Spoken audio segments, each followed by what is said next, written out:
As you can see, I've got the Petter A1 in pieces on the bench today, and I found one or two little problems with it that I thought I'd show you.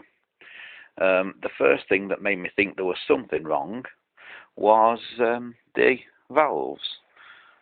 Here we see the main cylinder of the engine, two valves, and this one, I don't know if you can see that, just there is marked exhaust. It's kind of upside down as you look at it on the camera, but it's marked sort of exhaust there. Okay, that would be fine were it not for the fact that this is the manifold and silencer and carb, and if you imagine putting that on there like so, you can then see that the valve marked exhaust actually leads into the carb, not into the silencer. So that's the first thing that we found wrong. Now, the next thing that we found was with the engine itself. I started to think, well, is it a reverse rotation engine? Is there something oddball about it like that? And so I decided to come and start turning the engine over, having taken out the piston. And that's the way a Petter A1 would normally go, and that's the way I would expect a Petter A1 to go. No worries there then. But have a look at what the valves would be doing, and you'll start to see there's something oddball. Now, assuming that those valves have actually been put into the block there wrong, the wrong way round, that would mean that here we would have the inlet and here we would have the exhaust, as the bit fits on the side like so. But watch what happens when I turn the engine over. Just got to get it in the right place.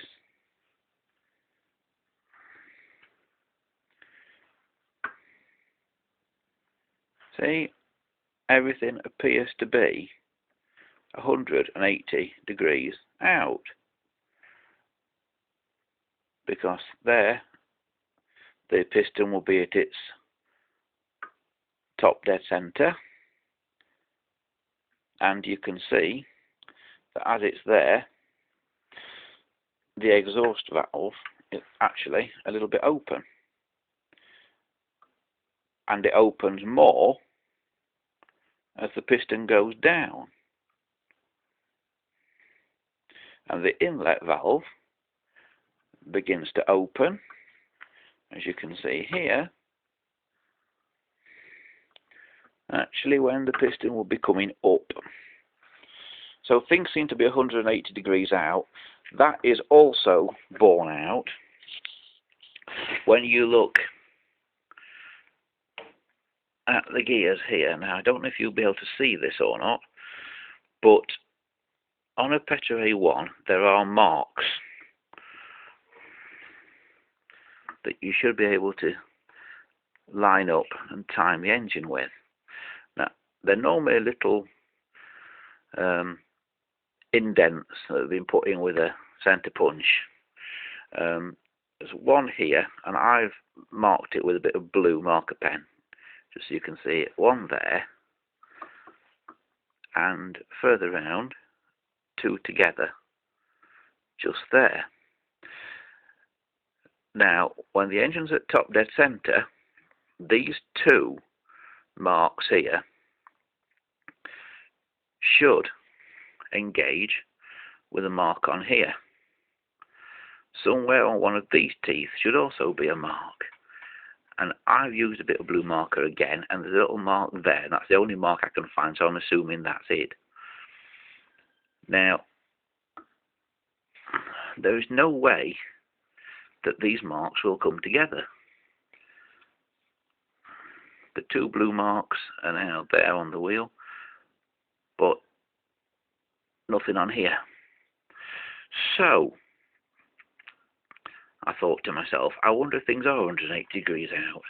And if we look under the bottom of here, 180 degrees away from where those two blue marks are engaged, under here, you have to take my word for it, is the other mark. So something along the line has been put together 180 degrees out. So basically the engine is sucking when it should be blowing. So that, together with the valves being the wrong way around, means there's still quite a big rebuild job to do. But luckily I found it before I restored it and put the whole thing back together. So I'll get back to you when we've done a bit more.